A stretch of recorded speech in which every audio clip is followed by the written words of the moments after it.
The game I'm about to show you was played in the last round of a very powerful open tournament in Bad Weisse, Germany, late November of '97. My score was 6-2 going in, and my opponent was a strong Czechoslovakian grandmaster named Pavel Blatny. There were about 30 grandmasters in the tournament, and a win would mean a tie for second or third place, so this was the money round.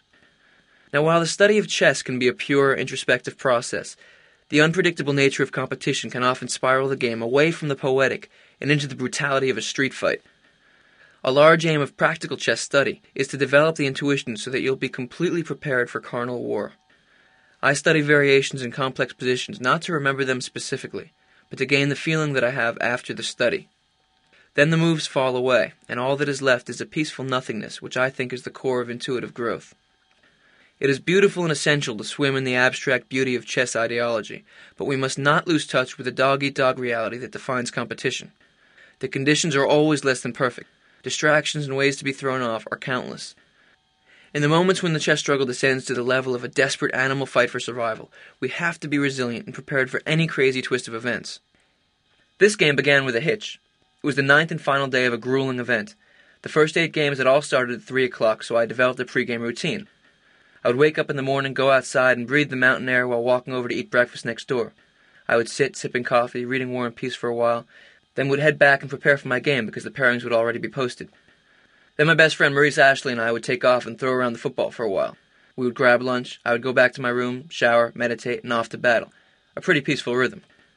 This morning, on the other hand, I was sleeping around 9:30 and there was a pounding on my door. I wandered out of bed, opened the door, and there was Maurice, wide-eyed, saying, "Josh, man, the game starts in half an hour." The last round was at a different time than all the rest. We hadn't realized, and he had somehow woken up with a sense of it. So I got up, walked over to the breakfast spot, felt like Jack Kerouac up digging those gorgeous mountains. I got to the playing hall a few minutes late, my clock was started, the e-pawn came out, bring it on. My opponent responded with e5, which is the most solid system in his repertoire, as I've seen him play for many years. I played knight f3, knight c6. In this position I have 2 main openings that I play. Bishop c4, the Italian, is what I've been playing for the longest, and it's a positional opening which is very solid, very good, and if you have a strong positional understanding, you can play this position quite well. I have a lot of confidence in it. In this particular game, I decided to play a different system because I wanted the game to be unbalanced and atypical. I played knight c3. He played knight f6, g3. So this opening is something which is relatively new in terms of being popular in Grandmaster chess. The idea is my development will involve playing bishop g2, castle and kingside, and depending on how he plays, either trying to control the open files in the center, or beginning a kingside attack with knight h4 and f4. So I'm going to have a very interesting scheme of development, and based upon his plan, I will develop some kind of initiative. After g3, he played bishop c5. I played bishop g2, d6, d3. So already, in fact, I have a threat. If you take a moment and try to figure out what my next move will be, you'll see what Black's response should be. Typical of double king pawn openings, in this position my idea is to play knight a4. The point being, his dark square bishop is suddenly trapped by my knight. I'm going to win a knight for bishop one way. If he plays bishop b6, I'll take it.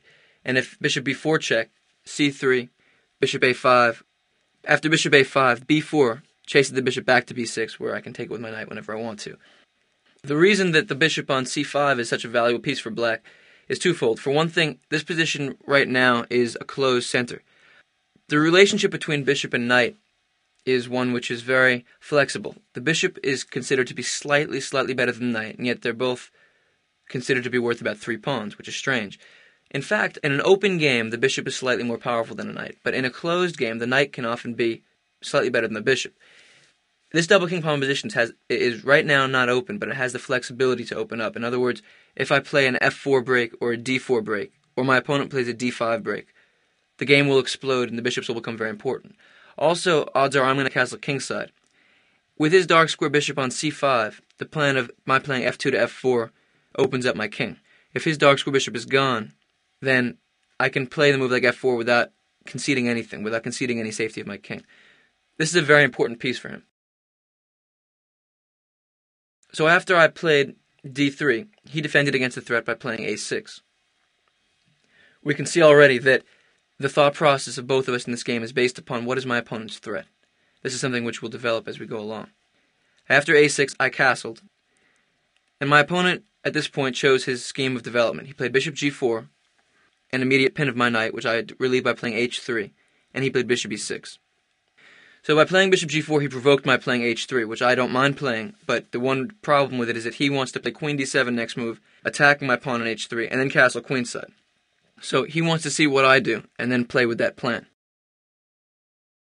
In this position, I made a strange move. I played the move king h2, which doesn't seem to have much immediate value, but it does, in fact, because I'm defending my h3 pawn because I see that sooner or later he's going to move his queen to d7. And also, I'm getting off the diagonal of the a7 to g1 dark squared bishop. So when I play f2 to f4, I won't have to worry about that pin. So king h2 is a move where I wait for black to decide what he's going to do before choosing my own path. After king h2, he played the move h6, which is the correct decision. The point being, his most natural move is to play queen d7. But after queen d7, I will play knight g5, and his bishop will suddenly have been trapped on e6, and once again we see the small gain of knight for bishop. After I win his bishop from my knight, I will be able to open up the game with a move like f2 to f4 with a very clear conscience because I'll have the two-bishop advantage in the open game. So he plays h6 to stop that. And here I played bishop e3. Now, the order of my moves in this opening, my last two moves, was very tricky. In fact, I could have played bishop e3 before king h2. And here black is tempted into a very specific central action. And he, in my opinion, played an incorrect decision here. He played bishop takes e3. I believe that the best decision for black would have been to play queen d7, allowing me to have this option of bishop takes c5, d takes c5. Take a moment and look at this position. At first it might seem like white has gained something and that he's doubled the black pawns, but my opinion about this position is that it's perfectly fine for black. It's true that he has a slight weakness in the center, but the c5 pawn can be defended whenever it wants by playing b6. And now the difference in the centers is that black has a mobile center and white's center is very static. Black will probably castle queenside, have the d-file, and he has the flexibility to play c5 to c4 whenever he wants. So my center can potentially come under attack while his is much more flexible. He has a slight weakness, but for that weakness he has a dynamic to his play. My opponent, instead of playing queen d7, played a very specific idea of bishop takes e3, f takes e3, d5. Now I've learned through playing the Italian, the opening I described with my bishop on c4 in the double king pawn positions. My feeling was that in this moment d5 was an incorrect move. Now the only question is to figure out how. My opponent was also playing very quickly. He's a very fast player, which brings up an interesting psychological question of how to deal with a very fast opponent. Some players choose to play quickly against a fast opponent, while other players tend to slow down. What's difficult is that your recovery time, the time to relax on your opponent's move, is taken away, and it can be very intimidating. You can perceive your opponent's speed as a form of confidence, but in fact, their speed can actually be a form of nervousness, their inability to sit patiently within a complex position.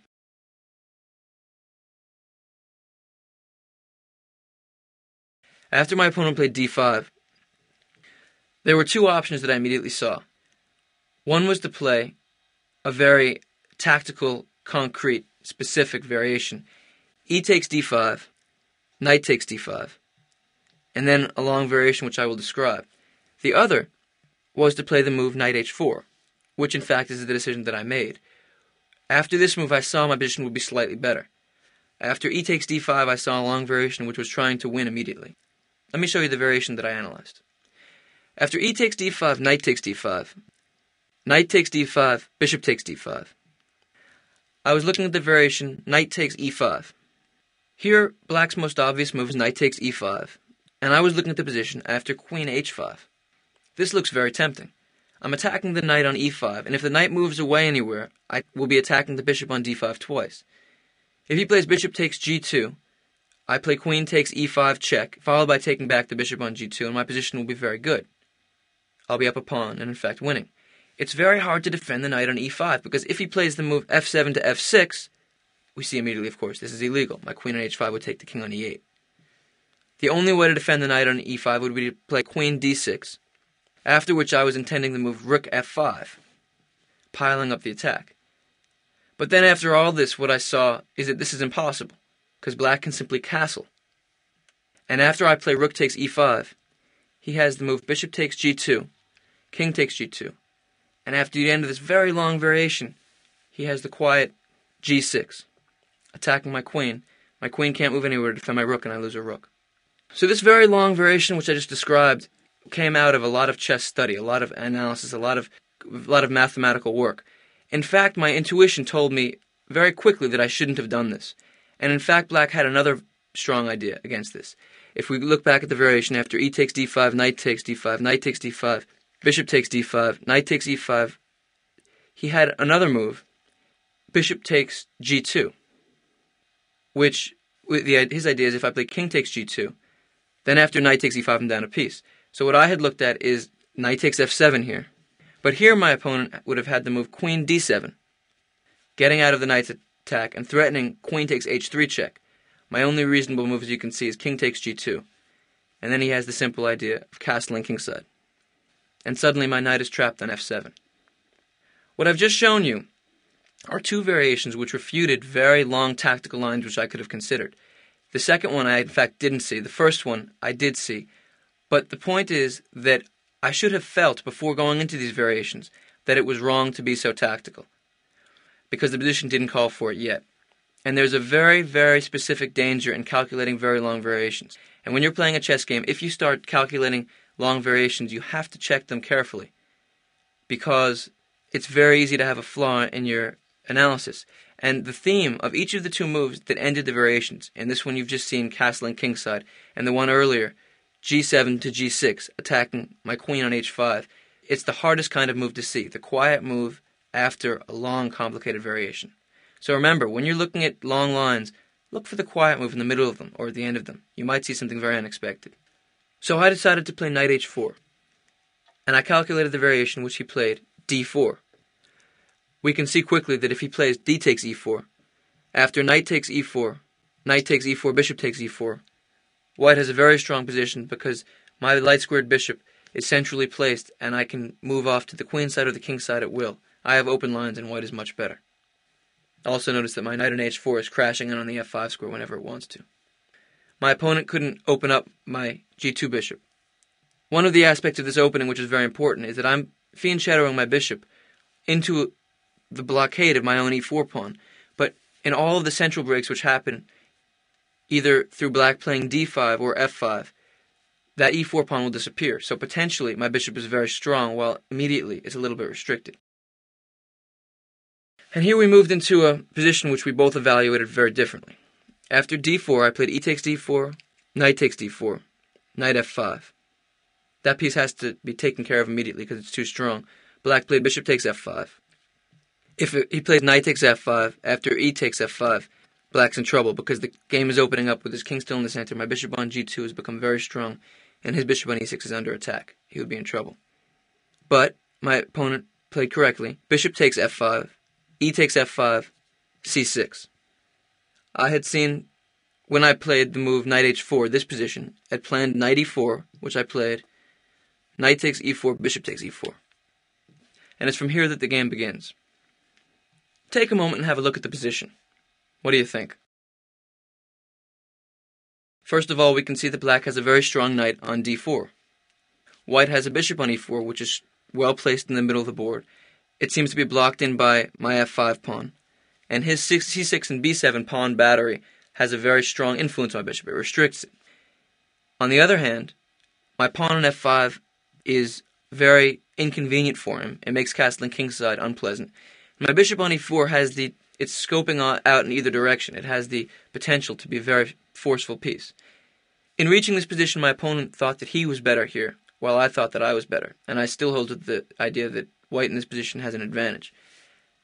But now, I want you to, in the course of this game, try to gain a feeling for the thought process that was involved in both of our play. Take a moment and think about what white's threat is. What is his strongest piece on the board? The knight on d4. Now, a difference which you have to notice between his knight on d4 and my bishop on e4 is that his knight on d4 can be attacked. The move c3 kicks it out. My bishop on e4 can never be attacked, unless his knight moves away from the d4 square to the more passive d6 square, in which case I can retreat to g2 and have a lot of flexibility from there. No pawns can attack my bishop, and I have a pawn that can attack his knight. So when evaluating the power of a given piece, it's important to understand whether or not their position is stable or very transient. My bishop has a stable position, while his knight can be kicked out at will. My threat is surprisingly strong. The position may seem rather balanced. We each have one minor piece. Things look about even. If I play the move a4, suddenly his knight on d4 is trapped. My next move would be c3, and his knight has no squares. There's nowhere to go. So in fact, in this relatively calm-looking position, there's a lot of venom in my ideas. a4, a quiet-looking simple move, would trap his knight on d4. My opponent saw that and played knight b5. From this moment, I began to attack. The thought process behind my attack was very different from how you might normally consider an attacking player's frame of mind. When you think of the word attack, how do you feel? In your vision of a chess attack, does it seem like a rush forward?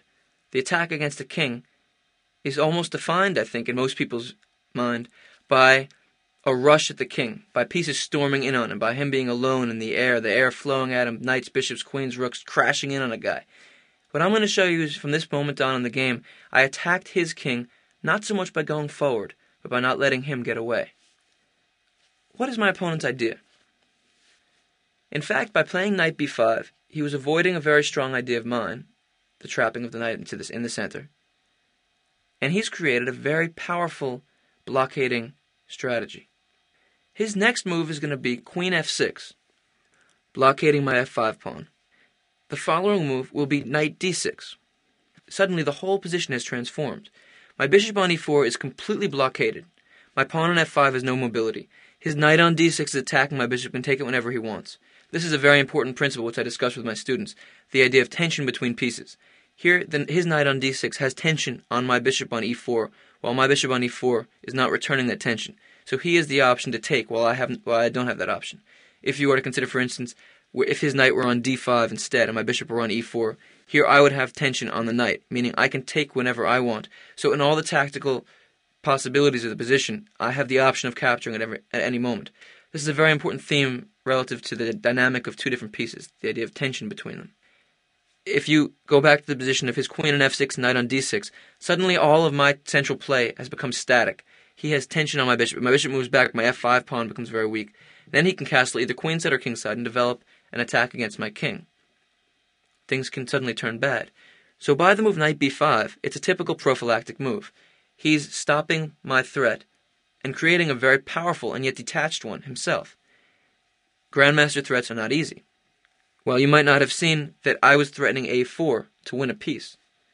You also might not have seen that the threat of queen f6 and knight d6 blockades my bishop. So now ask yourself, after you've seen black's threat, what should I do about it? I played the move f5 to f6. Now take a minute and look at that. Boom. Big move, pawn sacrifice, I'm coming at him. If you had looked at the position, if you had quickly played through the moves of this game, and my opponent had played knight b5 and you had seen white playing f6, you would have said attacking move. Yes, this is an attacking move. But notice the thought process that led me to it. My opponent's next move was queen f6, blockading the f5 pawn. I'm stopping my opponent's idea and attacking at the same time.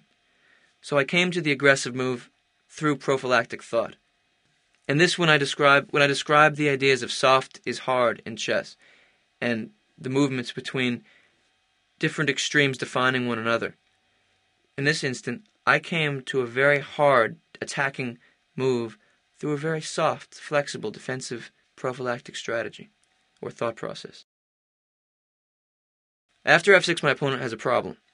If he plays g takes f6, then he's completely weakened his pawn structure, and after queen g4, my next move is going to be queen g7, attacking his rook on h8. Of course, he can never castle kingside anymore. His f6 pawn is going to go. He's in a lot of trouble. After queen g4, my next two moves are going to be queen g7, and if I can take on f6 immediately, that's fine. If I need to, I can play rook f2 and rook f1. White has all the attack, and black would be in huge trouble. If you take a moment and look at the position after g takes f6, queen g4, you'll see quickly that White has a dynamic, brutal attack. My opponent played the sensible response, g6. Now my bishop on e4 looks a little better. It's not hemmed in by its own pawn. What would you play as white? Now we want to attack, yes, but what is black's next move? He can no longer blockade my bishop on e4. That will be a good piece. His plan at this point is to castle kingside. If I attack his h6 pawn, he'll play the move king h7. And then he's going to slowly round up my f6 pawn. Play the move rook e8, rook e6. If he wants to, his knight can come back to d6, even back to e8. My f6 pawn, instead of being a bone in his throat, is going to be a weakness that I have to defend for the rest of the game. So after I played f6, a very big attacking move, he responded with g6, and suddenly we see that black has a plan. He wants to castle kingside, defend the h6 pawn if he needs to, and then round up my f6 pawn. How do I stop that? I prevented him from castling with queen d2. A very quiet, soft move, based upon a big attack. I'm keeping his king in the center. If he castles kingside, queen takes h6, and mate next move. He's gone. So by playing the move queen d2, I've stopped his whole scheme of development. Now the question really was how to develop my queen. Queen e2 was possible, queen f3 was possible, queen g4 was possible. All the different moves have pluses, but only one of them was a truly strong one. The other point which I want you to realize is that every chess move that we make leaves a space behind. When I played the move f6, while I was preventing his idea of blockading with queen f6 and knight d6, I was also giving up control of the e6 square. So now his knight on d4 would be a much stronger piece. He might come back to d4, because after c3 he'll have the option of retreat to the e6 square, which he didn't have before, and then that knight can spring to g5 or c5 and undermine my bishop on e4. So after he played knight b5, he left the e6 square, so I played f6, leaving the e6 square myself, and after g6 I played the move queen d2. Now he has the option later on of returning to d4 and coming back to e6, but to do it immediately would be a little too slow. His king is still in the center.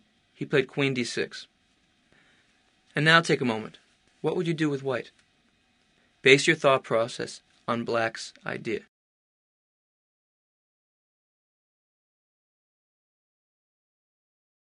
My opponent's plan now, since I've stopped him from castling kingside, and he has to get the king out of the center, is to castle queenside. Now my whole idea of attack is to play the moves a4 and b4. His knight will move away, and then eventually to break open his queenside with the move b4 to b5, which forces him to make a decision. Let's say that his knight is on the e6 square, isn't controlling the b5. After he takes on b5 2 times, the game is virtually over. His king is suddenly wide open. My bishop on e4 is penetrating the b7 square. My rook on a1 can come down to a8 or a7 if it wants to. Black is completely finished. His king is wide open, and my attacking pieces will just lunge at him. If he does have a knight on d4 instead of e6, it's still a very powerful idea, but it involves a pawn sacrifice. If he decides to meet this move with a takes b5, a takes b5, knight takes b5, then he'll have opened up the a file. My rook will be very strong. If he decides to close the a file and play c takes b5, a takes b5, knight takes b5, while the a file will be closed, my bishop will have suddenly opened up onto the b7 point. A very dangerous option because the b file will open and the b7 pawn is a key defender to black's king position. So what you see is that I have the option, if he castles queenside and I get a4 and b4 in, of attacking him very quickly with a pawn sacrifice, which would force him to open up his king in one way or another, which you'll see later on in the game. The question is how? I can't simply begin an all-out attack on the king because it's not there yet, and if later on he decides to stay in the center or go kingside if he can, things will be fine. If I play the move a4, he'll play knight d4. Now I can't play c3, kicking the knight out of the center, because of the move knight b3, forking my queen on d2 and my rook on a1. His knight on d4 is very strong, and it doesn't really make any sense for me to begin a huge queenside pawn storm with something like b4 before his king is castled queenside, because now obviously he wouldn't go there. You don't want to just lunge in a direction where you think your opponent's going to go, because then he could decide not to. So the question is, how do I improve my queenside attacking possibilities without completely losing all flexibility in my position? I played the move b2 to b4. After the game, my opponent said to me, after we looked at that in the post-mortem, "I simply do not understand that move at all." He thought it was a bad move. I personally think that I think this may be the best move of the game. It's a very strange move to play because it's expanding on the queen side, attacking absolutely nothing, simply because I know that when he castles queenside, I'm going to increase my attacking time. After a4, my pawn will already be on b4. This move makes it much harder for him to expand. He played the move queen d6 to d4. If he castled queenside, I would play a4, and my attack would come quickly.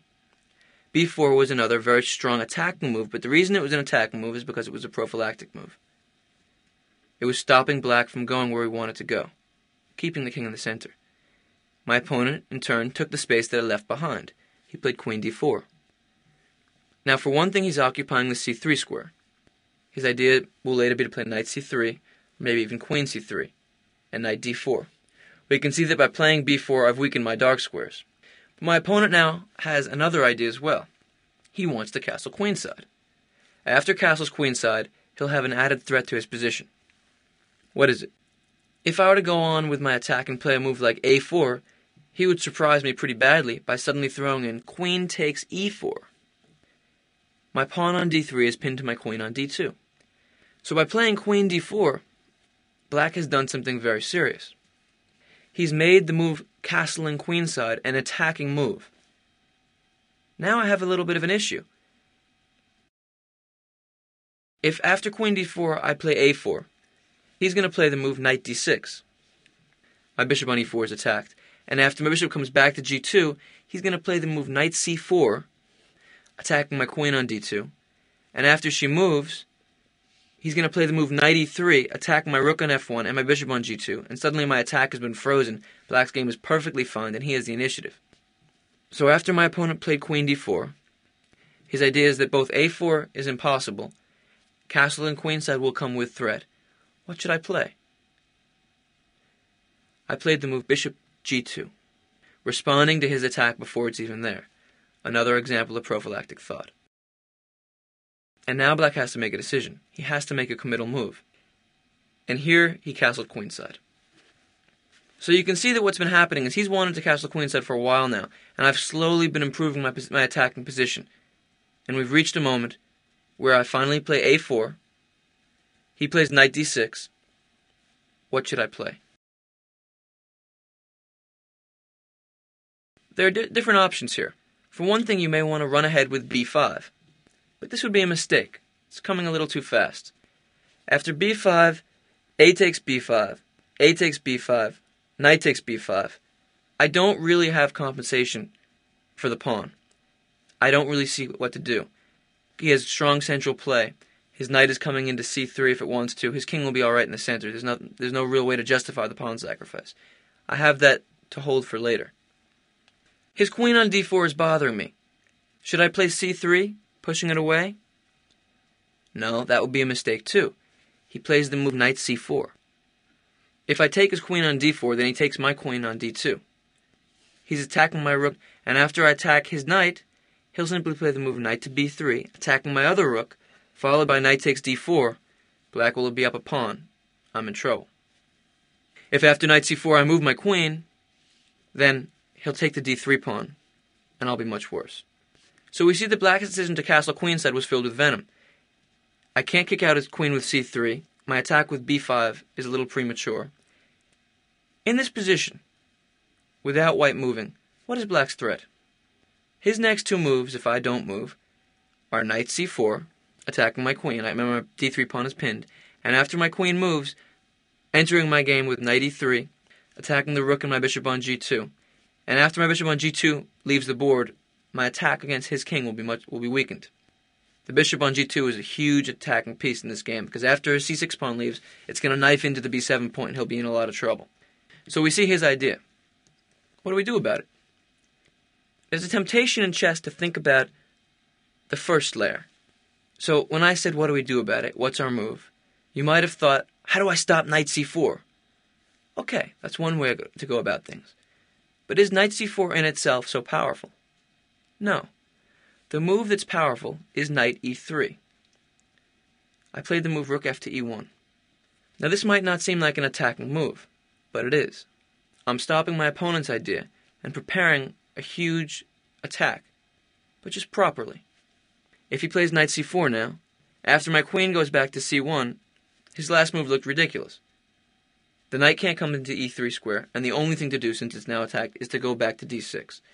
So rook fe1 made his idea silly, and it completely stopped the natural progression of his development. The way that black would like to continue with his game would be to play the move rook h to e8. But now he can't do that because the h6 pawn will be under attack from my queen on d2. At this point, what I've done, first of all, I drew black into castle and queenside. And then what I did just now is I drew black because it was the only option he had into breaking open the center by playing e5 to e4. It looks like a strong move. My opponent played it confidently and quickly. He's planning on taking on d3. There's a principle that the best way to respond to flank attack, which is what I'm developing with b4, with my b4 to b5 break, is to respond with a central break. My opponent did that himself. But I had seen that with my rook on e1, when he plays e4, now the move b4 to b5 would be strong. Why? What's the difference? For one thing, his pawn on e4 is weak. Another thing is that my rook on e1 is suddenly going to be on an open file, penetrating down to the e7 square. If you look at this position now, you'll see that it's exploding. Suddenly the position is filled with craziness. My moves have been quiet, slow, stopping my opponent's ideas, but in fact they've all been based upon a very harsh attacking scheme. I'm going after his king. I stopped him from running away. He opened up the center because he had no choice. I forced him into the pretense of aggression. And now b5. Imagine you're in black's position right now. What would you do?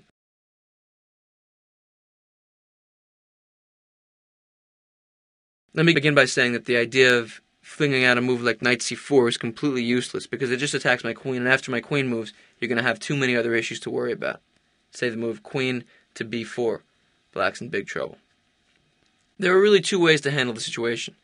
Black can play a takes b5, a takes b5, knight takes b5, which concedes the open a file.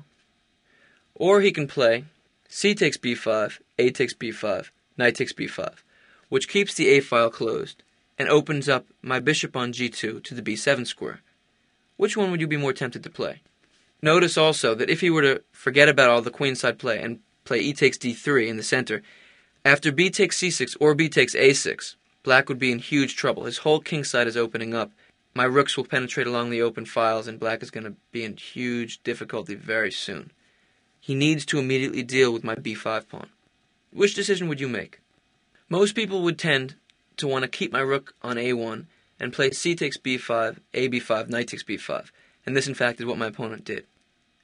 I felt that the other decision was correct, which is strange. My bishop on g2 is the most important piece in the game. Now this might seem like a completely bizarre statement about a piece which is sitting next to my king, far away from my opponent's king, blocked in by a pawn that looks active on e4. But I saw that maybe the most important part of black's defensive game was these b7 and c6 pawns, which completely cut off the mobility of my g2 bishop. After c takes b5, a b5, knight takes b5, which he did, my bishop on g2 has a target, the b7 point. It's suddenly become a very active piece.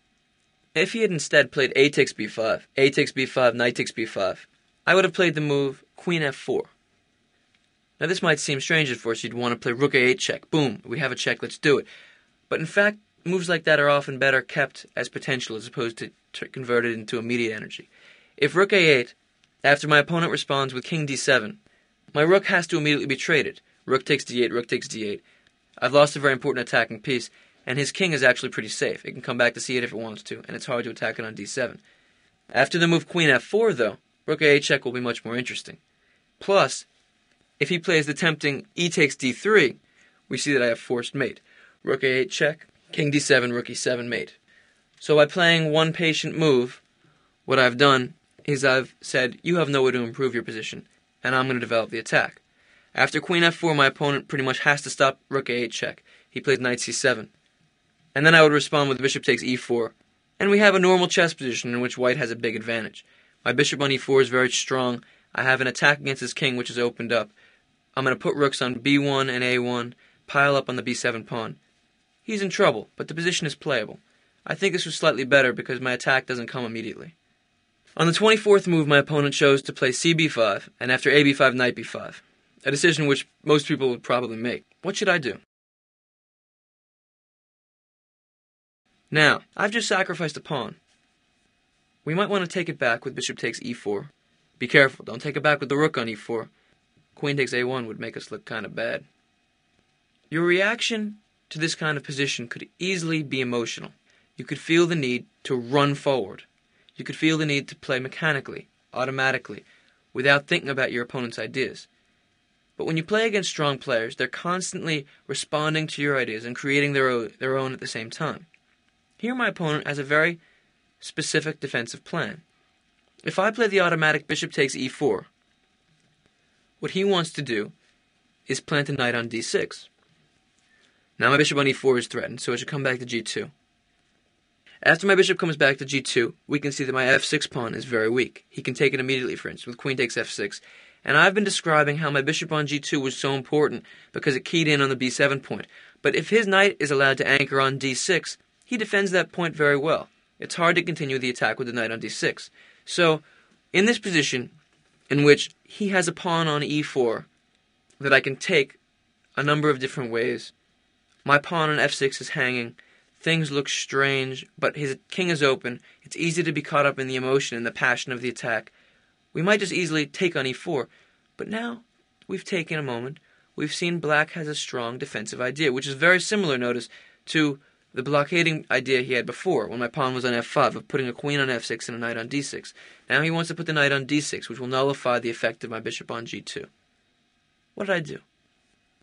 I played a very crazy-looking move, c4. Now, if you were to see the move c4, again you'd think, wow, he could take back a pawn, but instead he's just running forward. But that's not the essence of the move. The reason that it's correct to play such a move is because I'm stopping his knight from anchoring on d6. First thing we should note, of course, is that queen takes c4, trying to use the d3 pawn's pin, would lose after rook e to c1. I win a queen because it's pinned to his king. That tactic wouldn't work for black. He has to move his knight. If he tries to put the knight on d6, I still wouldn't take back the pawn, but would play c5. My pawn is moved from c2 to c4 to c5. His knight on d6 is attacked. It has to come back to b5. I should note that if he chooses to come to c4 now, it's still not a problem. After queen a2, his knight is attacked. He'll play queen takes d3, and after I play the move c6, his entire queen side is fallen apart. The b7 pawn is leaving, and the a6 pawn will become a goner. His king on c8 will have no defenses. He'll get mated. If he were to play knight c4, after the simple move queen a2, e takes d3, or queen takes d3, I have the very simple move c5 to c6, shedding the last of his defenses. The b7 pawn has to respond somehow, because I'm threatening c takes b7, and then queen takes a6. His a6 pawn will fall. Black is going to have absolutely nothing between his king and my queen, rook, bishop, and other rook. He's going to get mated. So, if he were to play knight d6, c5, he would have to play knight to b5, and then the pawn that began on c2 would continue its trek, c6. And black in this position is in fact completely lost. My threat is c takes b7 check, he would play b takes c6, I would play rook takes a6. Notice all this time that this central tension has existed, the pawn sitting on e4, everything can be captured, but his king on c8 has nothing to defend it. Rook takes c6 check is a threat. The e4 pawn is going to leave the board soon, which will bring another piece, my bishop on g2, onto the c6 point. He can't defend it enough. Natural attacking moves for me now, like rook a8 check or queen a5, not to mention rook c1 piling up on c6, are going to come. Black is in a lot of trouble. He's going to lose. Always in this kind of position, it's important to notice the pawns in front of the king. What I'm doing is I'm completely busting through all of the black's defenses. All these pawns are leaving, and the king is going to be left alone. After c4, my opponent's defensive scheme is challenged. So after c5, my opponent would have to play knight b5. And now his pawns are destroyed by the further surge c5 to c6. Notice all this action of the c-pawn, my c-pawn kind of warping up from c2 to c6, attacking the knight each step of the way, has happened with this pawn, this black pawn, simply sitting on e4 ready to be taken at any point, and thus my d3 pawn sitting there ready to be taken, but no one had time. After c6, my opponent would probably play b takes c6, and when I play rook takes a6, most players would feel that black is in perilous danger. His c6 pawn is attacked, and it's important to note that since his e4 pawn is, by definition, going to disappear from the board because it's attacked so many times, the c6 pawn will come under yet another attack of my bishop on g2. Black is in big trouble. By playing c4, I challenged black's defensive idea and made him come up with a new one, which in fact he did, very resiliently. So again, now knight d6, the best defensive square, is off limits for him. He played knight a7. So I pushed him away from his main move. I played bishop takes e4, and he played the very strong move rook d6. Chess games against grandmasters are not won easily. My opponent has responded consistently and thoroughly to my ideas, and now he's developed a new way of defending the b7 pawn, blockading my bishop on e4 with his knight on c6. Now, this will create a tension, which is to my advantage. Earlier I discussed the relationship between pieces. If his knight is sitting on c6, and my bishop is sitting either on e4 or g2, or anywhere on that diagonal, my bishop has the option of taking the knight whenever it wants, which he has to constantly consider. And his knight doesn't have any luxury. It has to sit there, and its lone goal in life is to blockade my bishop. So while he has discovered a way to stop my attack on b7 temporarily, he's exposed himself to a tension which is very unfavorable. Also, you may notice that my f6 pawn is attacked twice by his rook on d6 and his queen on d4. It's even material, so that pawn is going to go sometime. I'm sacrificing a pawn here for the attack, but that's part of the game. After rook d6, I improved my rook a1 to b1, and he defended the b7 pawn with the blockade I discussed before, knight c6. What's happened now is very interesting. It's important to consider the emotional, the psychological reality of the game, as well as just the chess moves. If you think about what happened, earlier I started to develop this way of attacking his king by not letting it run first to the king's side, then to the queen's side. Then I let it go to the queen's side. I opened things up on the queen's side. I stopped some of his defensive ideas with refined attacking ideas, and he responded to them by developing a new strategy of defense. If we get emotional, and if we get excited and we want to just keep on going, attack, attack, attack, against a good defensive player, we'll simply lose, run into a wall, boom, and the game will be over. Here black has parried my first ideas very well. My f6 pawn is going to go. How do I continue my attack? Take a couple minutes now. Think about what white should do.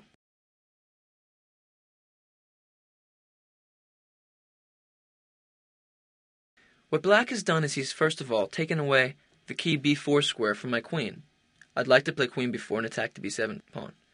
Also, the b2 square, queen b2 is impossible because his queen defends that square.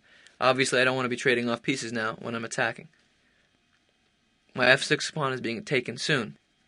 What would you do? Maybe your immediate option is to play bishop takes c6. Try to juice up black's defenses. Try to loosen him up a little bit. That would be a big mistake. First of all, in the abstract, when you have a tension in the game where you have the ability to take one of your opponent's pieces whenever you want, and your opponent has no such ability to control the situation, you don't want to do it right away. If I had played bishop takes c6, after rook takes c6, the tempting idea of rook to e7, for instance, could be met by my opponents playing rook c7, stopping the attack. And now I've lost a valuable attacking piece, which can be given up whenever it wants to be given up, and black's defenses are fairly resilient. It's also important to notice that my bishop on e4, while a big attacking piece, is a huge defensive piece. If you envision it sitting back on g2, my king looks very safe. If you take my light-squared bishop off the board, you see that if my queen leaves the d2 square, suddenly queen f2 check is a very violent move. My king is completely exposed. So the bishop on e4 has both defensive and aggressive intentions, and this entire game is of the theme of attacking through less than direct means. My bishop on e4 is very flexible. I played the move queen d1. Remember earlier I played the move queen d1 to d2, stopping him from going kingside. Now I played the move queen d2 to d1. In this attacking game, my queen has moved twice, 1 square each time. Why did I do that?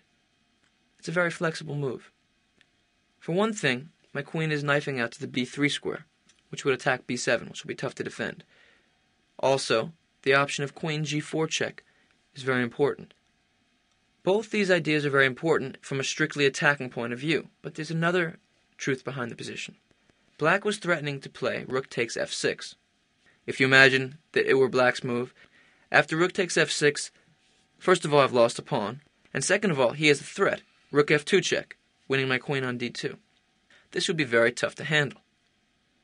I will have lost a pawn, while my position would still be okay, because of an attack. I'm letting him take material with tempo, with time, gaining time and material at the same time. I don't want to give him that option. He also has the possibility of playing queen on d4 takes f6, but that's a much more awkward move. First of all, his queen on d4 is a well-centralized piece, and second of all, it doesn't come with tempo, it doesn't threaten anything, and it moves the queen further away from the defense of his own king. So the real question is how to stop black's move rook takes f6. Queen d1 does that. If he were to play rook takes f6, I would play queen g4 check. And after he responds with king b8, I have the brutal rook takes b7 check. He has to play king takes b7. And after bishop takes c6 check, I've opened up a discovery between my queen on g4 and his queen on d4. At the same time, taking off the knight on c6, I win his queen on d4. And I win the game. So queen d1 was both a big attacking move, intending queen b3 and queen g4, and a defensive move. A quiet move, simply stopping rook takes f6, his most natural move. So I'm developing my attack and at the same time stopping my opponent from making his best move. And if you make slightly better moves than your opponent, and if your position is such that you can improve your position while stopping your opponent from improving his position, that advantage will slowly increase until it can explode. So after queen d1, he can no longer play rook takes f6. You might wonder what would happen if he played queen takes f6. If he had played queen takes f6, my best move is queen g4 check. You can see that my opponent would here have a number of different options. His best move is king b8. One simple way of showing you is if he were to block with the queen, queen e6, I would play bishop takes c6, opening up my rook's attack on his queen. And if he tried to throw in the in-between move, queen takes g4, I would play bishop takes b7 check, and only then take back the queen on g4, and I would be up a piece. So he would, after queen g4 check, he would have had to play king b8. Then I would have played a quiet move, rook f1, slowly improving my rook's placement and stopping him from playing queen f2, another attacking move based upon slow. Rook f1, he would have to play queen e7, because queen e6, after the queen trade, would give up control of the f7 point. After queen e7, I would continue the attack. His knight on c6 is defended by his rook on d6, no problem. c5, challenging that rook. My opponent would have to play rook e6. This variation is pretty much forced, and here I have two options. One is to play queen f4 check, followed by, after the king moves, queen takes f7. Notice, if he were to blockade that check with the knight, rook takes b7 would be possible, taking the space my opponent left behind. But other than queen f4 check, I have an interesting move, bishop e4 to d5, challenging the rook on e6 once again. After he plays rook e2 check, I'm allowing my opponent a check. I would play king h1, and now I have a double threat. The knight on c6 is attacked, and the pawn on f7 is attacked.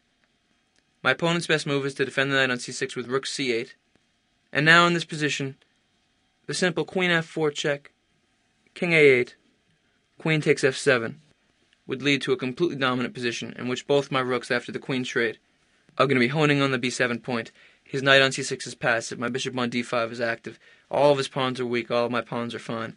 Black is going to lose this game. This was just an example of a forced variation which I could have played if he had decided to take on f6 with the queen. So you can see that after queen d1, rook takes f6 is impossible, and queen takes f6 would still be very, very strong for white. So my opponent has the option of taking the pawn, but it's good for me. His best move, I think, would have been queen f2 check, and only after bishop to g2 to play queen takes f6. Force my bishop out of the center, followed by taking the pawn. And here I believe my best way would have been rook f1, once again attacking the queen and aiming at the f7 point. After queen e7, a similar move to what I played before, c5.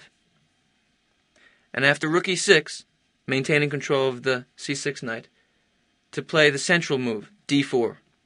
I'm down a pawn, but my pawns in the center are brutal. My opponent would play rook e2. Now if I rushed with d5, I would give him the option of the strange move queen to e4, trying to begin an attack against my g2 point. Not so fast. I would play the simple king h1, stopping any dreams of counterplay my opponent may have. After king h1, he would have to respond to the threat of d5 with knight d8, after which I could simply continue with either d4 to d5, continuing the central stampede. Notice he still can't play queen takes c5 because of rook c1, winning the queen. Or I could play queen b3, developing the attack this way. Black is, as you can probably tell, in huge trouble. After, for instance, d4 to d5, I have the option of playing d6. I have the option of playing c6. His knight on d8 can't move. I'm down a pawn, and I'm completely winning. So we see that after queen d1, my opponent had 3 different ways to take the f6 pawn, none of which were very good. Queen d1 was attacking, and at the same time was a prophylactic move. Now, did you envision the fact that the move queen d2 to d1 defended the f6 pawn? Strange idea. He played rook h to d8. Here I came out with queen b3. His b7 pawn is attacked, and it's a very hard point to defend. Now, you remember earlier I was discussing the idea of the tension between my bishop on e4 and his knight on c6.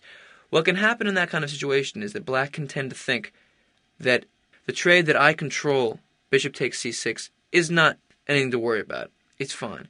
Because in all the positions we've played so far, it's been fine. And in every single variation, every position he has to calculate, bishop takes c6, bishop takes c6. And it's been ingrained in his head because he's always seen that it's good for black. In this particular position, playing rook h to d8, he was wrong.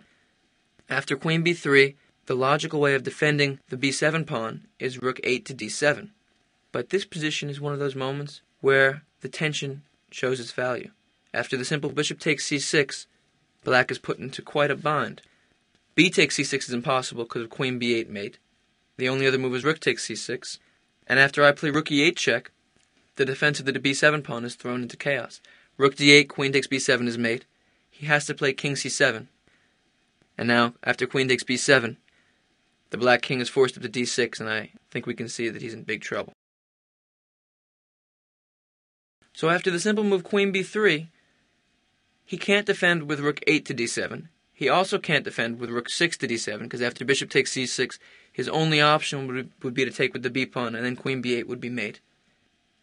The only way for black to defend is by retreating the queen from d4 to a7. I'd like you to take a moment, though, just to understand how difficult it is to calculate always bishop takes knight, bishop takes knight, bishop takes knight, to have it constantly on your consciousness in looking at every position that white has the option of taking the knight. It becomes increasingly difficult to remember, to keep in your thought pattern, to remember, and then one time it works. My opponent played queen a7, and here I think that I made the one mistake of the game on my part. In this position, after queen a7, I saw that my position was huge, that his defenses were running out. I had been sacrificing material throughout the game. If you recall, I had pawns hanging almost all the time, and the potential to sacrifice pawns non-stop. My f6 pawn is still sitting there, but has been a goner for the whole time. He's had the option of taking it consistently. And I simply maintained that vision of the position. I played the move c4 to c5, a very tempting move which locks his queen in on a7, attacks his rook on d6, and forces it to take my pawn on f6. It's a very romantic decision. I haven't been playing materialistically at all throughout the whole game, and after c5 my position is still much, much better. But this was unnecessary. I should have played the simple move queen b2. Defend my f6 pawn. Why not? It's a beautiful piece. It's sitting there, way up the board. Pinning the pawn on f7 down is a permanent weakness. Why would I just give up the pawn? After the simple queen b2, my next move would be c5, locking his queen in, and I would get to do everything the same except to have the bonus of a pawn on f6. So, in this position, I got a little carried away by the idealism, the romanticism of sacrificing material, and I played c5. My opponent played rook takes f6. how do we continue the attack? What is my opponent's next move? What is an active option my opponent may have? Rook f2 check. My king on h2 is open. My rook on e1 is a little bit passive. What should I do? Simple move, bishop g2. By stopping his only active option before he played it, before he could even think about playing it, I frustrated black's defenses even more. Now his rook on f6 is pinned down to the defense of the c6 knight. If he plays rook f2, now king g1 would just kick it off the square. If you remember earlier, I played the move bishop e4 back to g2, stopping his idea. Then I came back to e4, taking a pawn. Now I simply return back to the g2 square, stopping black's active options. In this position, I've challenged my opponent to find a move, and he couldn't figure out anything to do. He played the move a6 to a5. Now when you see a move like that, your first reaction may be, bad move, he has no idea. If you treat a grandmaster or a strong chess player without the respect to constantly look for what their idea is, you could lose a winning position in a heartbeat. My opponent's move has a very strong idea. I'm piling up on the b7 pawn. His knight on c6 can't move because of that. It would open up my bishop on g2. By playing a5, his idea is actually very nice. He wants to anchor the knight on the b4 square. If you imagine the move knight b4, suddenly my rook on b1 and my queen b3, which looked very powerful a moment ago, are blockaded by the knight. The knight can't be attacked by any of my pawns. My bishop on g2 attacking the b7 pawn is rather useless without anything else to back it up. It's a very strong defensive idea. But when he played a5, he created a defensive idea which he simply did not have time to fulfill. Now, in fact, his position is much, much worse. He doesn't have so many good things he can do. It was a good try. It's important to notice also, from what I'm about to show you, that my move bishop e4 back to g2 was a prophylactic move against a5 and knight b4. I didn't see that, but it was. And this relates to, in chess, there is, in many positions, this reality of the truth of the position. My move bishop e4 to g2 was the best move. I felt that. In my hands, I knew that bishop g2 was the correct decision, because he had the possibility of activating with rook f2. I needed to open up my rook on e1. It was the correct movement of the position. I felt that. I felt that that was the move that stuck to the flow of my attack. After bishop e4 to g2, when he played a5, how would you respond to black's plan of locking my pieces outside of his position? I played the move queen c3, attacking his rook on f6. My idea is, after his rook moves, to put my rook on b6, inside of the b4 square. I didn't give him any chance to try to lock me outside. I just came in right away. After queen c3, my opponent played rook to f2. And my immediate option might be to play rook b6. Boom. Because I see that after rook b6, I'll be keeping his queen out, keeping everything away. But this move would probably be a little bit impatient. While it's the kind of move you want to play, because it's sort of like a locking mechanism. When you play a move like rook b6, you see physically on the board his play is stopped. But his rook on f2 maintains a little bit of activity. I waited a moment, played king g1, forcing the rook on f2 to the side. So in this position, what I did is I saw that there were no tactics to explode immediately. I put the question to the rook. His rook had to retreat back to f5, and then I played rook b6. Now let's take a moment. Why did I say that bishop g2 was a prophylactic move against a5? Let's return to the position for a moment. If it hadn't been my move, and my opponent had played a5, and I had responded with queen c3, he could have played rook f2 with check. A small little detail, which is rather relevant. If I come back now with bishop g2, then it's his move, and he can play knight b4, locking my rook outside. I could play king g1, attacking the rook immediately, but then after he keeps the active rook, rook a2, my position is still very strong, but I've allowed him to activate a little bit, and my king on g1 is a little more open than I would like it to be. This position would still be very good for me, but it's best to stop as many of his resources as I can. So after he played a5, I played queen c3, attacking the rook, moving my queen away with tempo, preparing to lock myself inside of his position. He played rook f2. I played king g1, drove the rook back to f5, and then played rook b6. Now my position is winning. What does that mean? When you have a winning position, what does it mean? It does not mean that the game is over. When someone says my position is winning, it is the most dangerous moment in their psychology as a competitor. And in fact, during the game, I didn't say when I played rook b6 my position is winning, but I felt that the objective truth of the position now was that if I played correctly, there was no way for black to resist my attack any longer. After rook b6, my threat is bishop takes c6, and after b takes c6, rook takes c6 check, which will come to a mate quickly. My opponent played queen b8, trying by any means to let the queen breathe.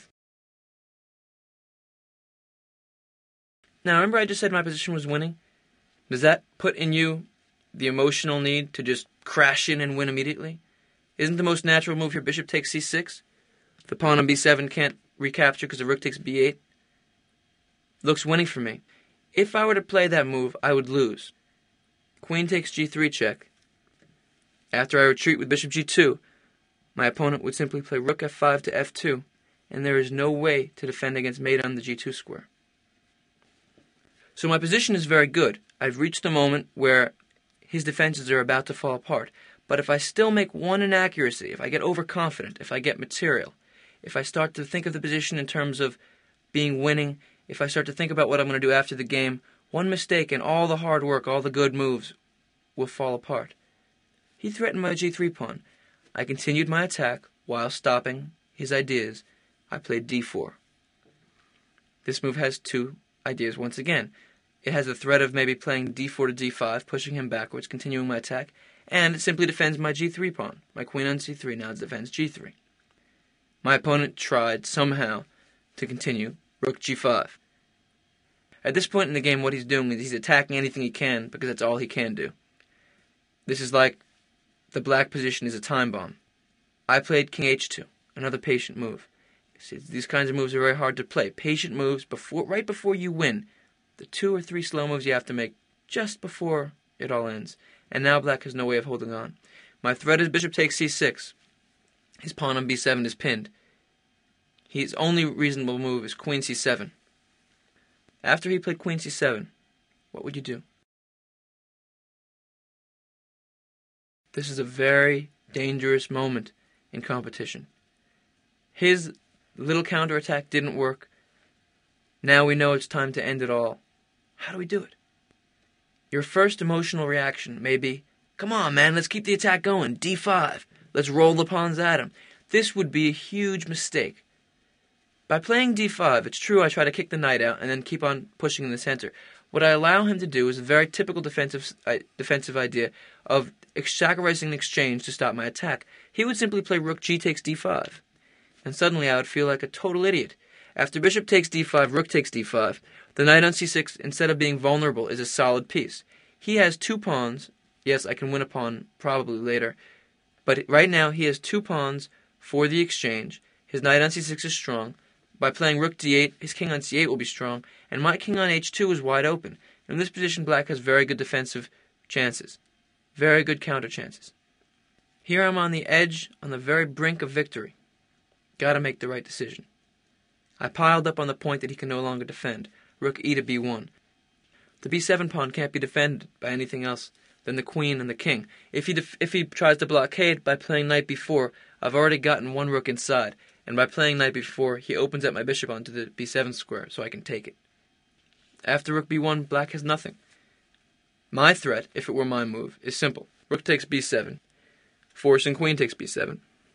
And after rook takes b7, king takes b7. I can play queen b3 check, attacking the king. If he moves backwards, I can take on c6. If he plays king c7, I'll play queen b6 check, and the knight on c6 will fall, and I'll mate him very quickly. After rook e to b1, my opponent's position has reached the point where it can no longer be held.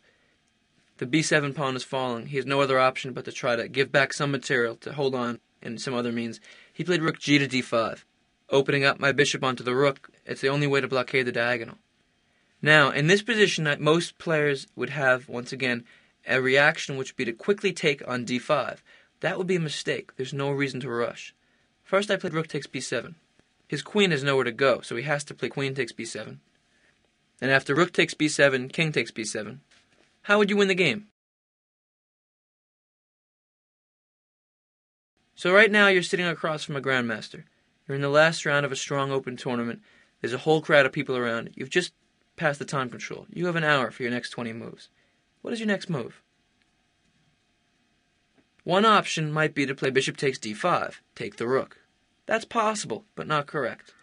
Another option may be to play queen b3 check, attacking both the rook on d5 and the king on b7. But both threats can be met by knight b4. The check is blocked and the knight defends the d5 square. After queen b3, check, knight b4, if I play bishop takes d5, he would respond with rook takes d5. The rook is defended by the knight, and suddenly my d4 pawn is a little bit weak. Black has ways to create counterplay. This position would be very hard to win. It's very dangerous in this kind of position to get overconfident. Let me show you one position, just so you understand how difficult it is to win such positions. Let's take off a lot of pieces. This position is a draw. I have a queen for a rook, but there's absolutely no way for me to get in. Fool around with this. He simply moves his king back and forth. If I ever break with g4, he trades. Then his rook can move back and forth between the h5 and the f5 squares. There's no way for white to win this position. The reason I show you this is because if we return to this position, we see that if I were to take on d5, and he were to respond with rook takes d5, while it looks winning before we know that, suddenly we realize that all black would have to do is trade off a knight and a pawn for 2 pawns, shuttle the king to the king side, and suddenly it's a draw. There's a fortress. So while my position is on the brink of being completely winning, while it's almost over, if I play a little impatiently, black can suddenly have good drawing chances. I played the move queen to c4. His rook on d5 is attacked. It can't move. If rook d7 or rook takes d4, I would play queen b5 check, followed by winning the knight on c6 quickly. My opponent played knight b4. His rook on d5 can still be taken. Not so fast. I played queen b5 check. Still patiently. My opponent played king c8. And only now that my queen is inside of his position did I play the simple move bishop takes d5. If he responds with knight takes d5, after I play c6, the b7 square is undefendable. He's going to get mated. His only move is rook takes d5. And after queen e8 check, his kingside pawns start to fall. Queen e8 check, king c7, queen takes f7 check, rook d7, queen takes g6, and here we see that the win is obvious. So I had the option of taking the rook immediately, but what I did, I played a few moves first to get the queen inside of his position, took some pawns, and now it's winning. After queen takes g6, he fought on with knight c6. Queen b6 check takes a5 was a threat. His only remaining weapon is the pawn on a5. If it gets up to the a2 square and he can get the rook behind it, he'll feel like maybe he can have some counterplay. I played queen takes h6. My opponent played rook takes d4. At this point, people can see that white is winning, but once again, you have to play correctly. I played queen g7 check. He came back with rook d7. And I played a move which stopped his idea. His next move, as you can see, would probably be to try to push the pawn, a5 to a4. I stopped it. Queen f6. Even now, when my position is completely winning, I'm up material, his king is wide open, my h-pawn is going to be going to the h8 square very soon, I still take into account my opponent's counter chances.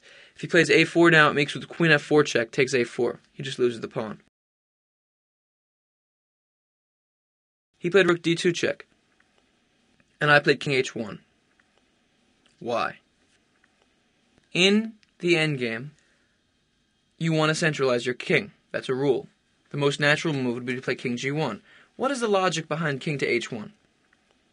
Let me first of all say that both moves would win. King g1 would win and king h1 would win.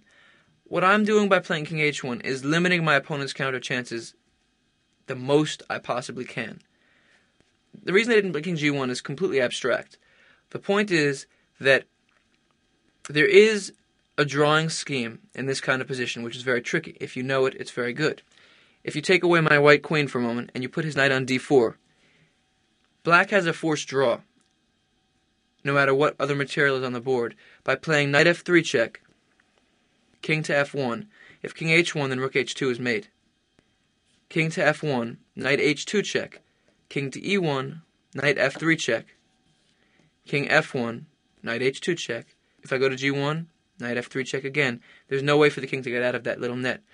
This little net between knight and rook can force a draw in a very savvy way. Watch out for that. So after rook d2 check, I played king h1 because I'd be one move further away from that netting idea that black may have. In fact, he couldn't achieve it here, but I limited his chances the most I could. My opponent played king b7. The reason being he has to get the king out of the checks because I'm threatening queen f4 check to pick off his rook on d2. I should note, if you were to try to annoy my king more by playing rook d1 check, I would simply play king g2, and after rook d2 check, after king f3, my king is going to come up to the g4 square. If, for instance, knight d4, he has no more checks, my king is safe, and now I can continue the attack. The lone rook can't do anything to it, give my king problems. After king b7, I played queen f7 check, king c8. And now my pawn started to march up the board to h4. He played a4, and now I had something waiting for him, queen c4, getting rid of his last little warrior. a3, queen a6 check. You'll see there's no other way for him really to do anything useful. If he were to play rook d4 to defend the pawn, after queen a6 check, king c7, queen b6 check, king d7, queen b7 check, I win the knight on c6. King d7. My opponent's last little trick. He wanted me to play queen b7 check here. And after king d8, queen takes c6. I've won a knight. It's funny that this position is a little trickier than it should be. He can play the move a2. And it's hard to stop the square. In fact, this position is winning after I play queen a4. Black's threat was to play both a1 queen and, if possible, rook b2 to b1 check. I have a queen and two pawns up against the lone rook. This position would be winning, but if you look at it, you'll see it's a little more difficult than I wanted it to be. So I simply took the pawn on a3, giving him no chances. He played knight e5, and I continued to push forward with h5. At this point, I've seen that his attacking ideas are not working. He might, if he were to play the moves knight f3 and rook h2, that would be mate, but I see that he doesn't have time for it. It's also important to note that my queen, with his king on the open board, makes virtually all of his different moves impossible. For instance, if he plays the move knight to g4, queen a4 check picks off the knight, attacking the king on d7, the knight on g4. If his king is on a dark square, for instance, c7, queen a5 check immediately picks off the rook. Then, of course, we can take the next step to these tactics to give you an idea of how complex black's position is to play, how difficult. If I am to play queen a4 check, suddenly I'm throwing a rock into his game. King c7 is impossible because of queen a5 check. Similarly, king d8. He has to go to light square, I have more checks. So in this kind of position, black has to constantly take into consideration all of his pieces not hanging. He couldn't do anything active with his knight because he would lose a piece. He played king e6. Now his idea is to bring his king up as close as he can to my king and try to create a mating net with rook, knight, and king. I just saw he couldn't do it. After king e6, I played h6, came up one more square. He played rook d1 check, king g2, rook d2 check, king h3, and he played king f5. After king f5, part of his idea may be if I play h7 to play rook d1, with the idea of picking off the queen, consider h8 queen, rook h1 check, and then taking it. I just made things simple by playing queen e3, a move which stops all of his ideas. For one thing, I'm attacking his rook. He has to respond to that threat. And at this moment in the game, I saw his eyes light up for just a heartbeat. He has the little shot, rook h2 check, a sacrifice to force my king onto a forking square. King takes h2, knight g4 check, and suddenly he's winning a queen. But after king g1, knight takes e3, I would simply play h7. And he can't stop the pawn, and I make a queen. My impression of him psychologically was that for a moment he saw the tactic and he lit up and then immediately saw the next move and then fell back. After queen e3, because of the fact that that tactic doesn't work, of course saw it. He played rook d1 with the idea of if I push my pawn he'll pick it off with rook h1 check, and after g4 check he resigned. After g4 check we see he has to move the king. If he comes to e6, I pick off his rook with queen b3 check. the rook falls. So the only real move is to play king f6, at which point I saw I had queen f4 check attacking the king. He has to defend the knight with king e6. Then I would play queen f5 check, attacking the king again. He would come to d5, and now that his knight is pinned, it can't move. I can continue to push my pawns up the board, for instance with h7, because the pawn is defended, and he has no way to stop me from queening. And he resigned after I played g4 check. After this game, it was interesting. A whole slew of grandmasters came over and started analyzing it, and it's always a wonderful experience to sit at the table with some of the greatest chess minds in the world and seeing them approach a position, seeing the different movements. This one grandmaster, very strong Russian grandmaster named Alexander Kalifman, was sitting there analyzing my opponent Blatny, a German grandmaster Christian Gabriel, and we were analyzing, all of us, the position. And over my shoulder, I kept hearing this voice, and I wasn't sure who it was. Sometimes happens, and we were analyzing, and I was responding, describing my ideas. We were looking at these very complicated middle games, much of which you have already seen. And this voice kept on coming, and I would respond to the voice, and I was amazed at how impressive the ideas were. And at one moment I turned around to see who it was, expecting just to see a chess player who was having a good day, and it was this Robert Hübner, one of the strongest grandmasters in the world, a very strong German grandmaster, describing the position. And it was a very beautiful experience, sitting with all these great players, seeing their ideas. So this was a very big game for me to win.